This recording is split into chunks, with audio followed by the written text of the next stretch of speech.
Last time हमने object की property complete किया था, ठीक है। सेलेक्ट में हमने बात किया था कुछ कुछ चीजें ना। इसके अलावा क्रॉप हम लोग समझ चुके थे, क्रॉप, ठीक है। कट कॉपी पेस्ट, हाँ, किसी को डाउट हो तो बताइए। एक बार कमांड पे देखते चले।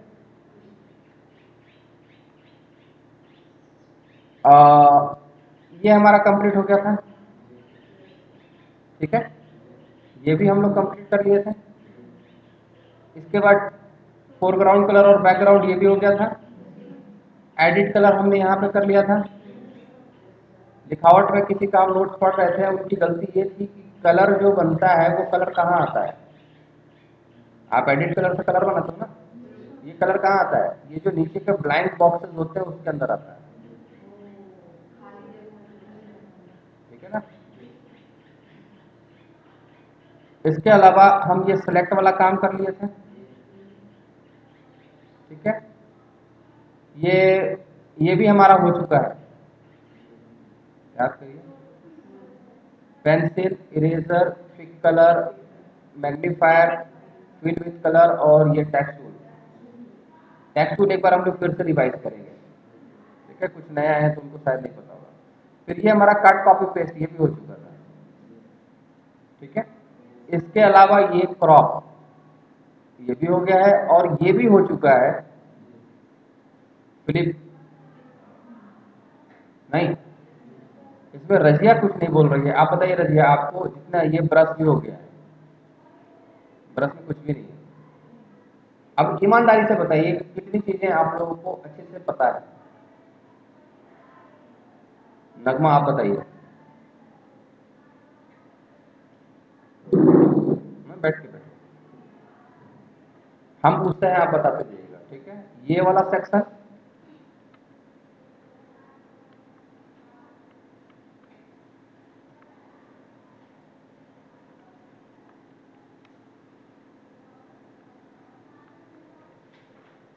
कट कॉपी पेस्ट, नगमा ये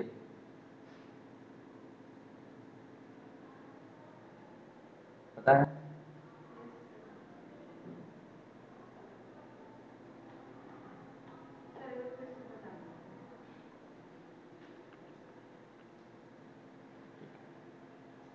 बबली, जहां तक हुआ है वहां तक में बताइए। आपको कहीं कोई डाउट हो तो बताइए। टेक्स्ट टूल में टेक्स्ट बताते हैं हम आपको, ठीक है। चलिए इसको एक रख लिया। और बताइए, तुम बताओ क्या नाम है आपका। रिमझिम, आप बताइए।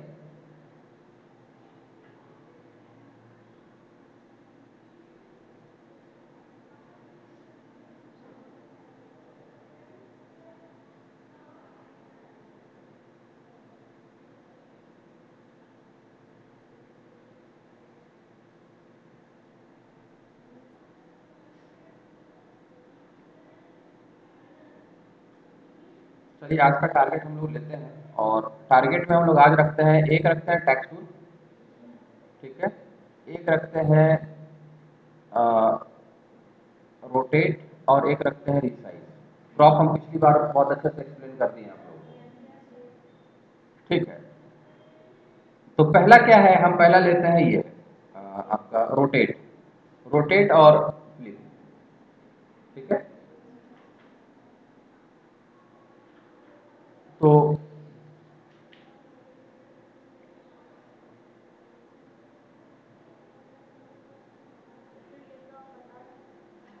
फिर से एक बार करा देते हैं।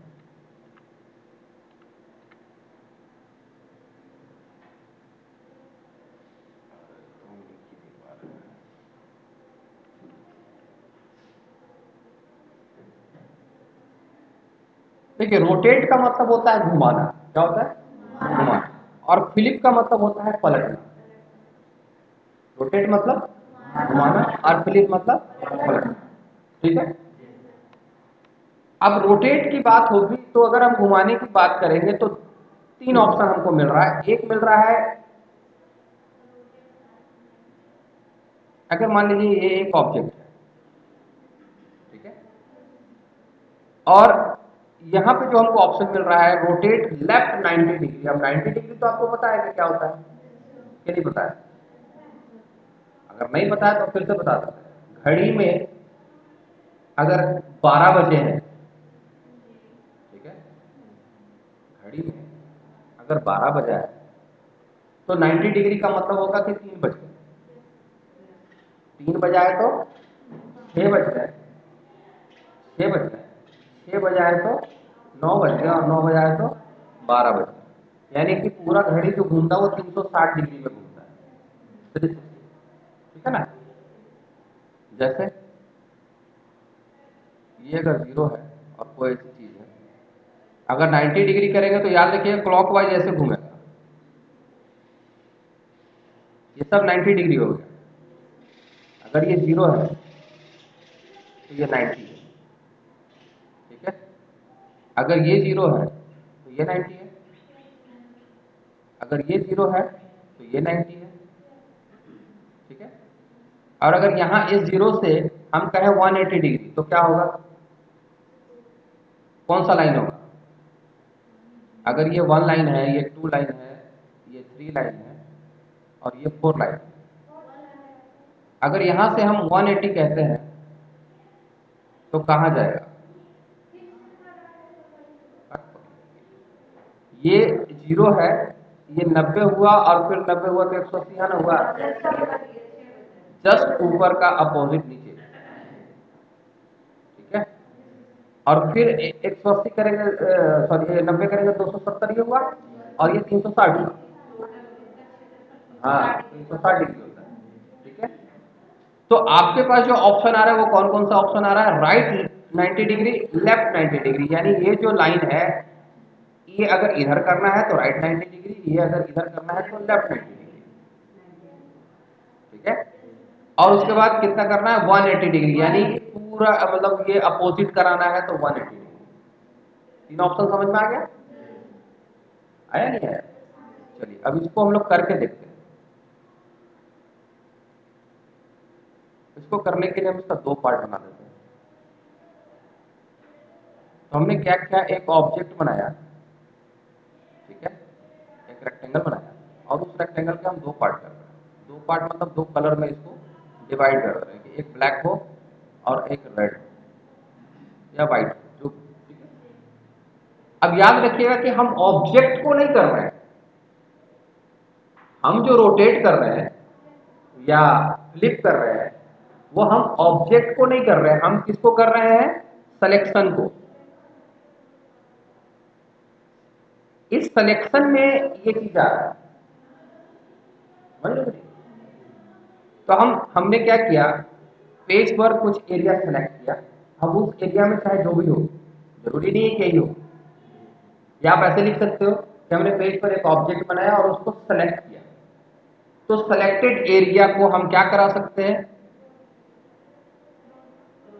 रोटेट राइट 90 डिग्री से क्या होगा? ये देखिए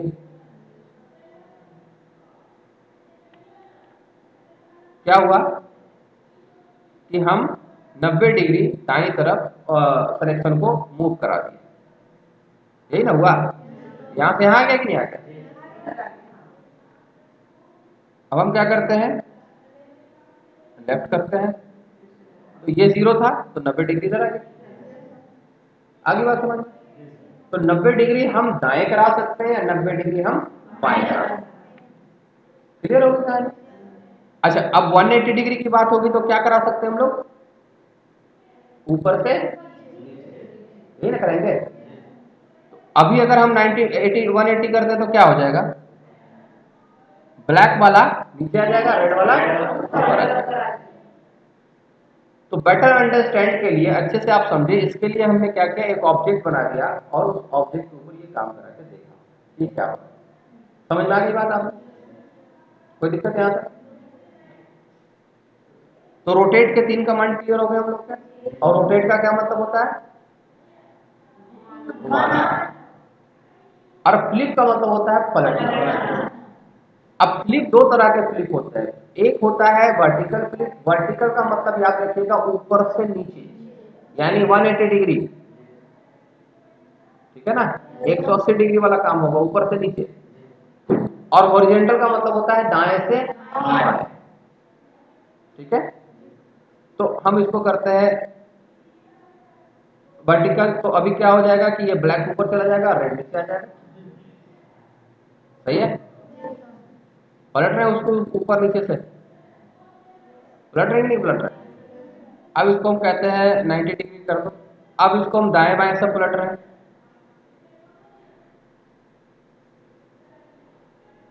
हॉरिजॉन्टल मतलब दाएं बाएं और वर्टिकल मतलब ऊपर नीचे। तो ये पलट गया दाएं बाएं से। अब इसको फिर से खड़ा कर लेते हैं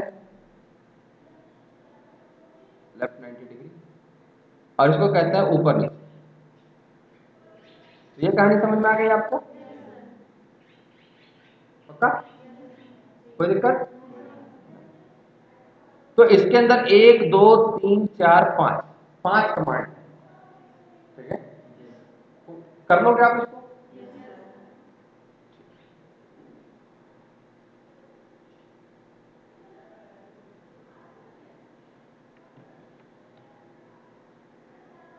अब आते हैं कि मान लीजिए कि हमने एक बॉक्स बनाया। ठीक है, ठीक है ना। अब इसका इक्वल बॉक्स बनाना है हमको, तो हमारे पास इतना एरिया तो है कि हम इतना एरिया का इक्वल बना सकते हैं। बना सकते हैं ना? बना लेते हैं।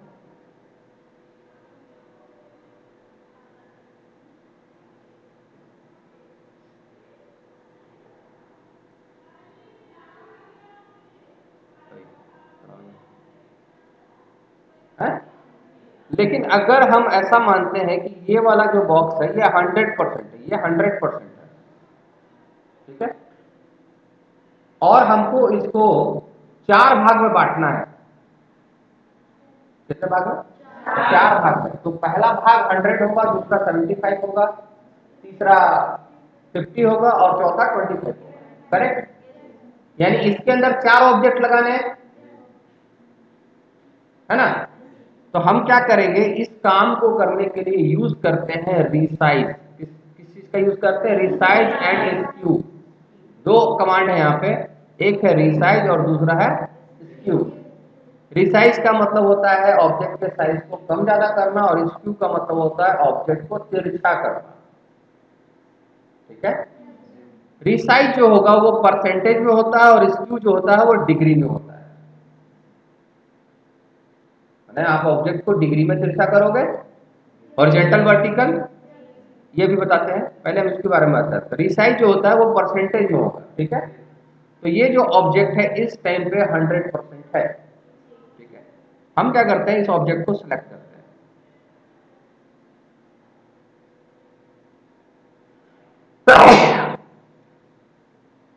सिलेक्ट कर लिया, कॉपी पेस्ट से हम इसका डुप्लीकेट बनाते हैं। डुप्लीकेट कर लिया।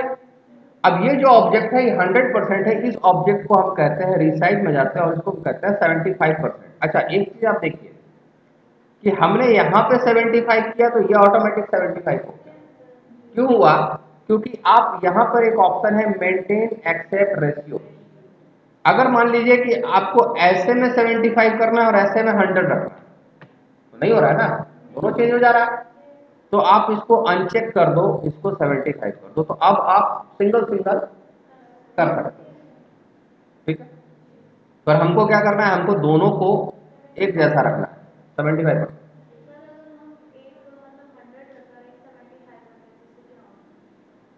जिसको आप 100 कर रहे हो, तो ये तो 100% रह जाएगा, ये वाला 75 हो जाएगा। ठीक है, ये अभी समझ में आ गया। लेकिन हमको क्या चाहिए, हमको चाहिए कि दोनों तरफ से 75%। यहां से तो इसको रहने देते हैं। ये समझ में आया ना कि इसका क्या काम है। सिंगल सिंगल अगर आपको चेंज करना है तो इसको हटाना होगा। ठीक है, इसको कुछ रखना चाहते हो, इसको कुछ रखना चाहते हो, तो आपको चेंज करना पड़ेगा। ओके करते हैं, तो ये हमारा 75% हो ये काम हम कर पाते हैं? क्योंकि हमारे पास जो ये एरिया आ रहा था वो तो कम आ रहा था ना।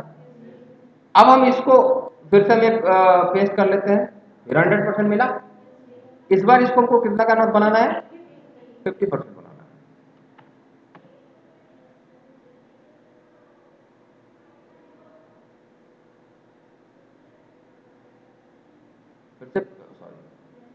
फिर से एक डुप्लीकेट ले लिया और इस बार हमको कितना बना देना है? 25%।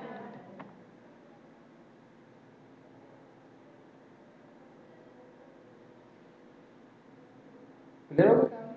रिसाइज समझ में आया कि नहीं आया? रिसाइज में दो टाइप है, आप हॉरिजॉन्टल करना चाहते हो या वर्टिकल करना चाहते हो। दोनों को आप अलग अलग भी कर सकते हैं। जैसे ये तो स्क्वायर में हमने बना दिया, दूसरा भी तरीका बताया या समझ में आ गया है? एक और तरीका बता।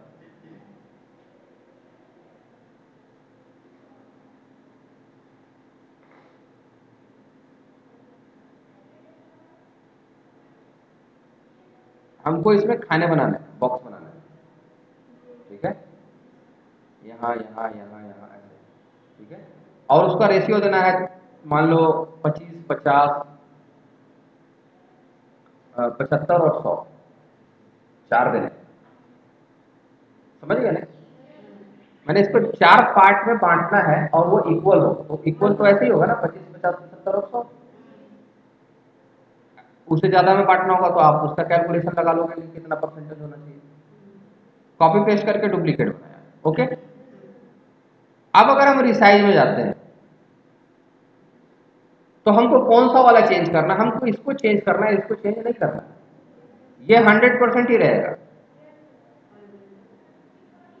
ये वाला जो है ये बराबर रहेगा ना, ये चीजें चेंज होंगी। हम इसको कहते हैं 25। अब चूंकि ये 25 नहीं होगा, क्यों नहीं होगा? कि ये ऑन है, तो इसको आप पहले हम ऑफ करेंगे, इसको कहेंगे 25। तो ये आपका बन गया 25। करेक्ट?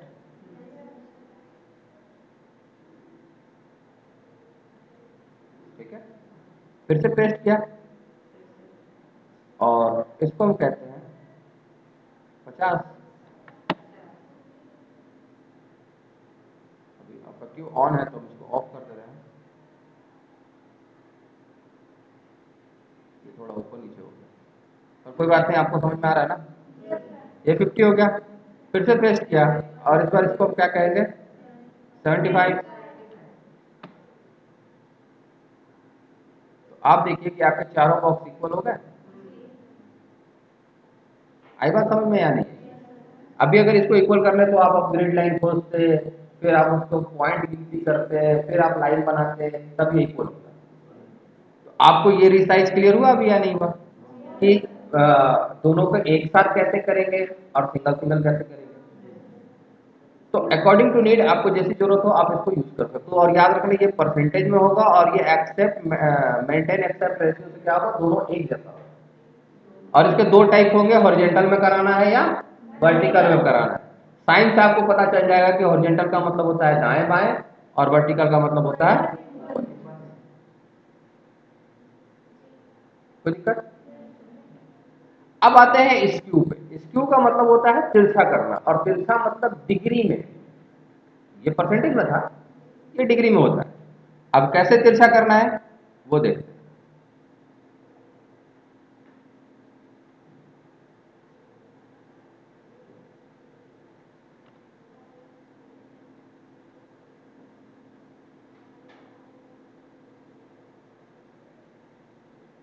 हमने क्या किया? एक स्टार बनाया, ठीक है ना?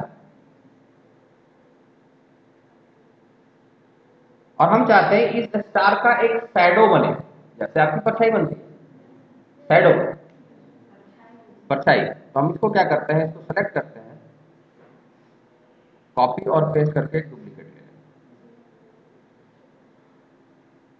यहाँ आते हैं स्क्यू में। अब यहाँ पर आप देखिए कि एक हॉरिजॉन्टल मतलब दाएं बाएं और वर्टिकल मतलब ऊपर नीचे। अब हम इसको कहते हैं कि डिग्री में आप क्या करो? तिरछा कर दो। कितना डिग्री तिरछा कर दो? 80 डिग्री। बहुत ज्यादा।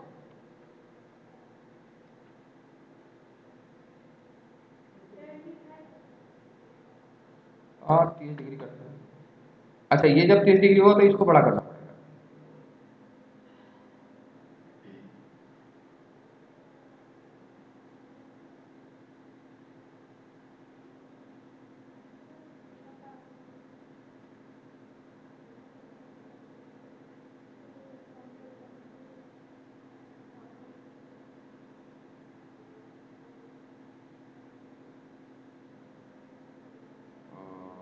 सेट नहीं हो रहा है।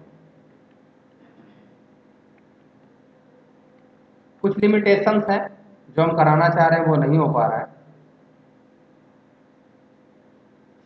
क्योंकि जब स्क्यू होगा तो इसकी साइज बढ़ेगी, इसका जब होगा तो ऐसा नहीं है कि एकदम एक्चुअल साइज आएगा, इसका साइज कम ये ज़्यादा होगा।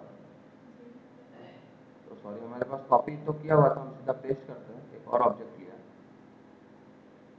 स्क्यू में है, यहाँ हम कहते हैं 50 डिग्री।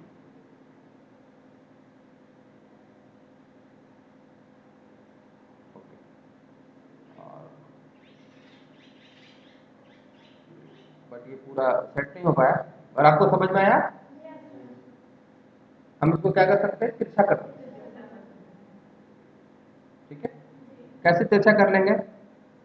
आ,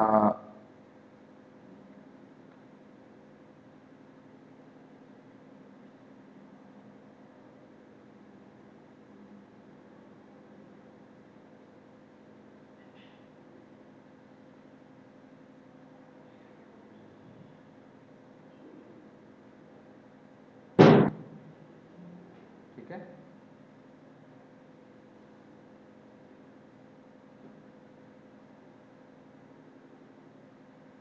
कॉपी पेस्ट मिल गया हमको एक डुप्लीकेट, इसी के ऊपर रख दिया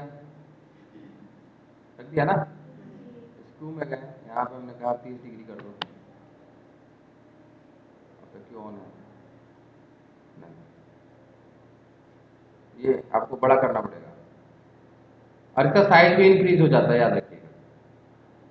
इसका साइज भी जो है वो बढ़ जाता है जब ये तिरछा होता है। तो ये सीधी चीज थी, उसको हमने टेढ़ी कर दी। डिग्री में आप इसको घुमा सकते हो, कितना घुमाना है। ओके,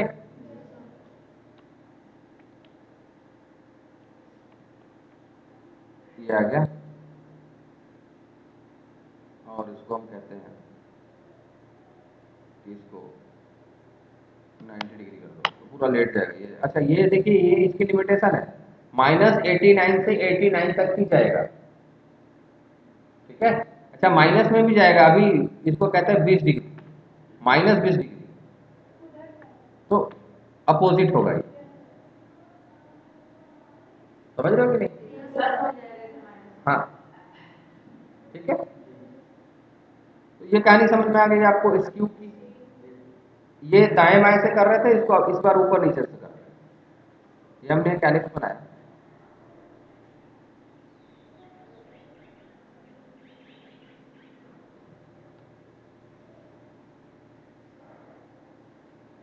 अच्छा जब सिलेक्शन करोगे स्क्यू के लिए तो इक्वल सिलेक्शन करना है कि आपका बराबर हो। ठीक है, बराबर है ना चारों तरफ सिलेक्शन। कॉपी पेस्ट, आप एलिप्स को नहीं कर रहे हो, आप सिलेक्शन को कर रहे हो, याद रखिएगा।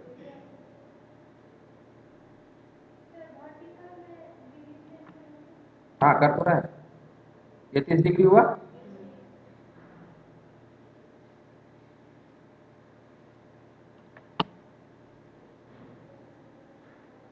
ये 30 डिग्री हुआ। अच्छा आपको पता नहीं चला कि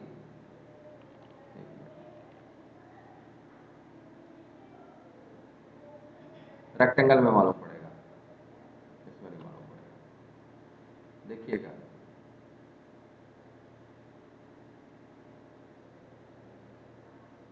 कॉपी पेस्ट, ठीक है, इसको हम 30 डिग्री करते हैं। इसका कौन सा पॉइंट मूव किया, ऊपर का, दाएं बाएं में ना, इसे पेस्ट किया।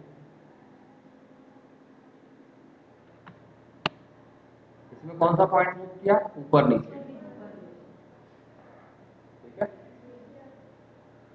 ठीक है ना, ये प्लस में था इसलिए ये गया, माइनस में रहता तो ये जाता, माइनस में रहता तो ये जाता, प्लस में ये वाला पॉइंट मूव किया, माइनस में ये वाला पॉइंट मूव करेगा। ठीक है, समझे कि नहीं समझे? दोनों बता रहे हैं। फिर से पेस्ट किया और इस पर माइनस कितना डिग्री दे रहे थे, 30। ये प्लस और माइनस समझ में आ गया?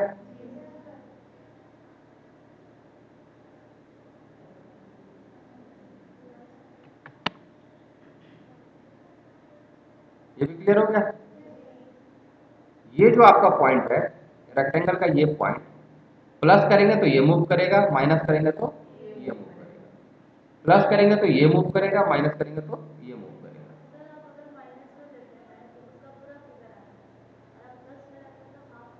कहाँ पे? अच्छा, हॉरिजॉन्टल में या वर्टिकल में?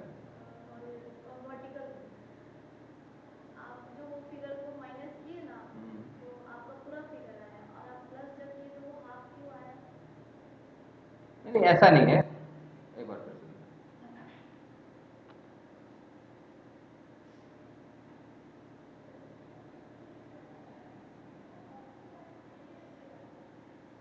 ठीक है, ये जब साइज इसका जब इंक्रीज होता है तो वो आपको शो नहीं होता है। कौन सा वाले की बात कर रहे हो आप? इसकी बात कर रहे हो 30 डिग्री। यहाँ पर क्यों आया? क्योंकि ये जब ये बढ़ा तो आपको ये साइज को बढ़ाना पड़ेगा। ठीक है, ये पूरा शो नहीं हुआ, एक चीज तो ये होगी। पेस्ट करते हैं,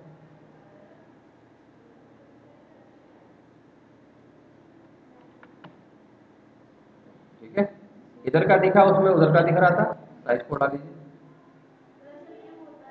हाँ, ये साइज इसका बढ़ जाता है, साइज इसका जब इंक्रीज होता है, ये फ्रेम जब बड़ा हुआ, टेढ़ा हुआ, तो ये आपको इसका शेप नहीं दिखाई देगा, क्योंकि जब आप उसको शेप ये बड़ा हो गया ना उसका एरिया। नहीं समझे? ये ऐसा दिख रहा है आपको, हम इसको ऐसे कर दें तो आपको ये पोर्शन दिखेगा? नहीं दिखेगा, आपको इधर आना पड़ेगा। यहाँ पर वही कहानी हो रही कि जब आपका वो स्क्यू कर रहे हैं तो इसका साइज चेंज हो रहा है। ये सिलेक्शन अभी इस टाइम में कैसा है? ऐसा है ना, ये सिलेक्शन कैसा है? ऐसा है। इसमें आपको ये चीजें दिख रही है। जब हम इसको तिरछा करते हैं तो आपका सेलेक्ट ऑब्जेक्ट चेंज हो गया, सिलेक्शन जो सिलेक्शन था वो इंक्रीज हो गया, बड़ा हो गया। क्यों बड़ा हुआ? क्योंकि ये तिरछा हुआ, तिरछा हुआ तो इसने जगह मांगा, इसके पास उसमें जगह था नहीं, तो अभी भी हमको इसको जगह देना पड़ेगा। आप देखिए यहाँ पे 3D सा इफेक्ट हमारा रेडी हो रहा है। नहीं, ये हम किसके थ्रू करा पा रहे हैं? इस क्यू के थ्रू। ठीक है, क्लियर है?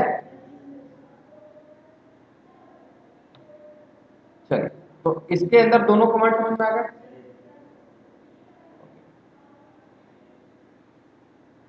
और क्रॉप हम लोग कर चुके थे, ये हम लोग किए कि नहीं?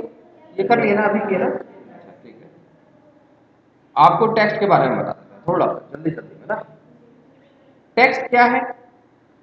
टेक्स्ट ये है कि अगर आपने कुछ लिखने के बारे में सोचा, ठीक है, अगर आपने कुछ लिखने के बारे में सोचा तो आपके दिमाग में आएगा कि हमको या तो नाम लिखना है, या तो मोबाइल नंबर लिखना है, या तो अक्षर लिखना है, या तो नंबर लिखना है, या तो कोई सिंबल लिखना है।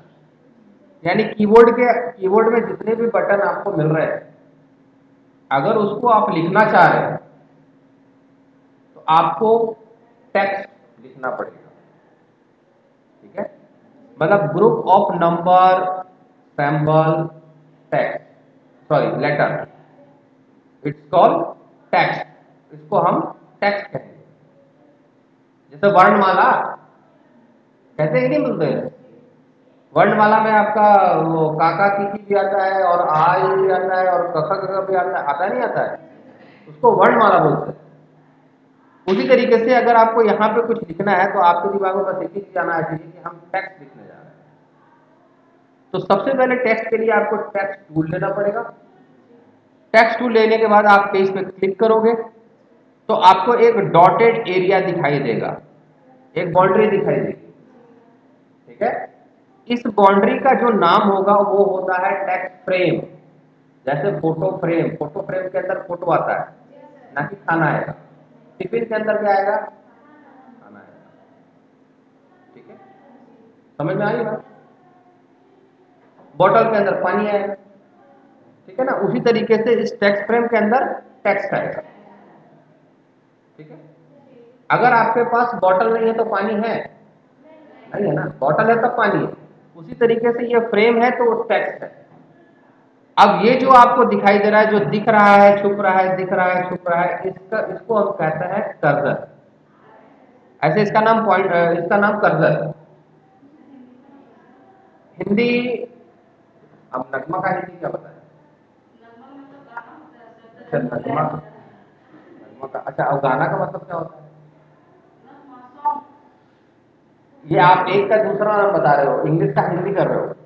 कर्सर का मतलब क्या कहें हम आपको? कर्सर का मतलब ये समझ लीजिए कि जो लाइन आपको दिख रही है, छुप रही है, जब टेक्स्ट को लेते हो तो उस लाइन को हम कर्सर कहते हैं। जब टेक्स्ट टाइप करते हैं तो ये कर्सर आगे की तरफ फॉरवर्ड होता है। जहां कर्सर होता है वहीं पे टेक्स्ट लिखा जाता है। अभी कर्सर वहां है, वहां पे हमने 0 लिख दिया, अब आगे आ गया। अब यहां पर हमको क्या लिखना है? 6 लिखना है। कर्सर जस्ट लाइक टेक्स्ट का पोजीशन, ठीक है ना। यहाँ पे आप ब्लैंक स्पेस दे दिए, यहाँ पे आपने 0 लिख दिया, आगे पीछे बढ़ाते हो ना आप। तो ये कर्सर हो गया। जहां कर्सर होगा वहीं पे आप टेक्स्ट लिख पाओगे, ठीक है। जैसे हम 4-5 ब्लैंक स्पेस मार के यहाँ सोचते हैं लिखने के लिए, तो यहाँ में लिख दिया। तो ये कर्सर का पोजीशन है, इसको हम लोग अपने वर्डपैड में ज्यादा क्लियर करेंगे, थोड़ा थोड़ा सुनते। तो ये ब्लिंक जो कर रहा है इसको हम कहते हैं कर्सर, ठीक है। अब हम इसके अंदर अगर टेक्स्ट लिखते हैं, मान लो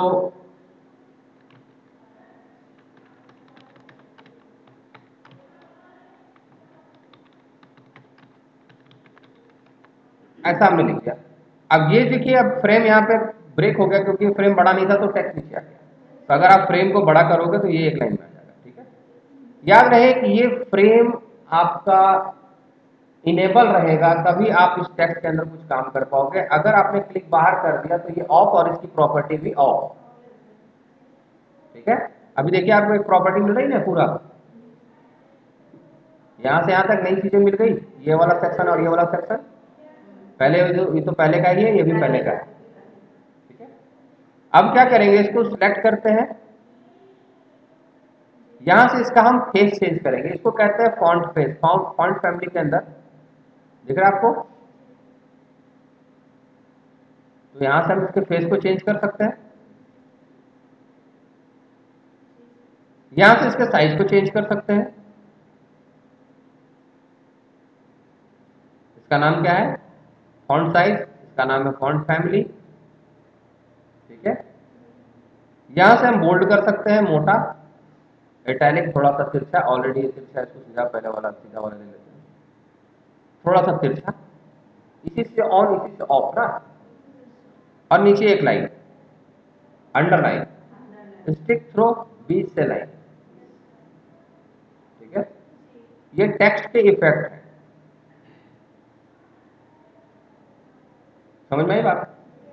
आपको कुछ भी लिखना है तो पहले आपको टेक्स्ट टूल लेना है, एक टेक्स्ट फ्रेम बनाना है, उसमें आपको कर्सर मिलेगा।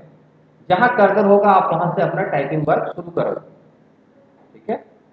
टाइपिंग होने के बाद या पहले भी अगर आप चाहते हो कि पहले से हम ये चीजें सेट कर लें, जैसे हम यहाँ पे नीचे आते हैं, हमने पहले से ये चीजें सेट कर ली कि हमारा कलर रेड होना चाहिए, फॉन्ट फैमिली हमारा ये वाला होना चाहिए, उसके बाद उसका साइज ये होना चाहिए, और वो बोल्ड होना चाहिए और स्ट्रिक आउट होना चाहिए, ठीक है।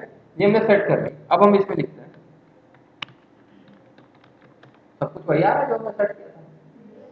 तो आप पहले से भी सेट कर सकते हो या लिखने के बाद भी उसको सेट कर सकते हो, चेंज कर सकते हो, क्लियर है? तो ये हो गया आपका टेक्स्ट टूल। अब इसमें दो चीजें और हैं कि इसका बैकग्राउंड आपको चाहिए कि नहीं चाहिए। तो अगर आपको चाहिए तो आपको पता है कि उसको ट्रांसपेरेंट करना है, बैकग्राउंड अगर नहीं चाहिए तो ट्रांसपेरेंट करना, और अगर चाहिए तो ऑपेक्यू करना है। ये कैसे, इसका क्या यूज है ये बताते हैं। ऑफ, बाहर क्लिक किया ये ऑफ हो गया। अब इसमें कुछ चीजें चेंज नहीं कर सकते।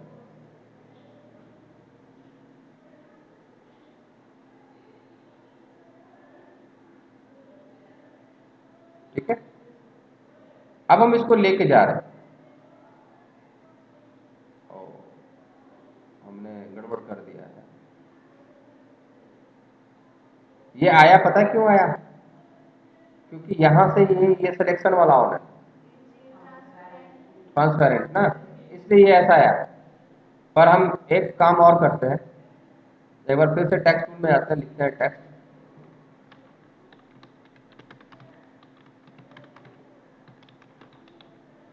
ठीक है, अब रेड में रेड तो नहीं मालूम पड़ेगा ना, इसलिए इसका कलर चेंज करना होगा। तो हमने सेलेक्ट किया, इसका कलर ब्लैक कर दिया।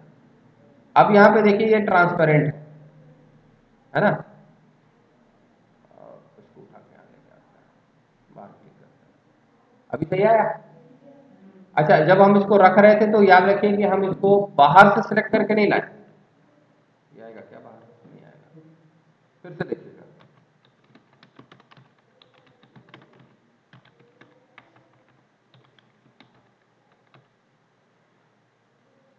हमने इससे पहले क्या किया था, सीधा सीधा फ्रेम उठा के वहां रख दिया था ना, ऐसे रख दिए थे ना, इसको पकड़ के यहाँ ऐसे रख दिए थे। इस बार हम नहीं रख रहे हैं, हम इसको छोड़ दे रहे हैं। ठीक है, और एक फिर से रेक्टेंगल बना लेते हैं, और अब उठा के लेके जाने की कोशिश कर रहे हैं।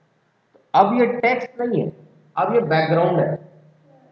अब आप बैकग्राउंड को लेके जा रहे हो, तो आप देखो कि जब आप बैकग्राउंड को ट्रांसपेरेंट करते हो तब भी उसका कुछ ना कुछ एरिया रह जाता है। नहीं समझ में आया? दोनों में फर्क नहीं आया समझ में? आ रहा है ना? क्यों आ रहा है? क्योंकि ये ट्रांसपेरेंट किसको कर रहा है? बैकग्राउंड को कर रहा है। और ये वाला जो हमने रखा था, ये हम लोग सीधा टेक्स्ट के फ्रेम को रख दिए। ठीक है, टेक्स्ट फ्रेम में भी दो ऑप्शन है, देखिएगा अभी आपको हम दिखाते हैं। फिर से टेक्स्ट लेते हैं, तो आप देखिए ये अभी ट्रांसपेरेंट है नहीं है?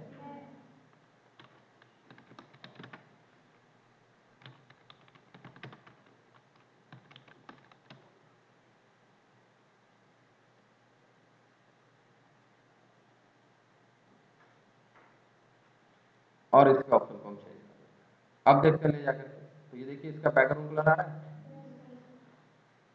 तो ये समझ में आया आपका प्योर ट्रांसपेरेंट? ये किस पे काम कर रहा है? ये इस फ्रेम पे काम कर रहा है। ये दोनों ऑप्शन आपके टेक्स्ट फ्रेम पे काम कर रहा है, और ये जो लेके आए थे ये बैकग्राउंड वाला था। क्लियर हुआ? रेड पे रेड आ गया, इसलिए नहीं पता चल रहा है। अभी ठीक है? तो ये दोनों ऑप्शन किस पे काम करेगा? देखिए यहाँ पे लिखा हुआ बैकग्राउंड, किसका बैकग्राउंड? इस फ्रेम का बैकग्राउंड, टेक्स्ट फ्रेम का बैकग्राउंड। और यहाँ पे जो था ये किसका बैकग्राउंड?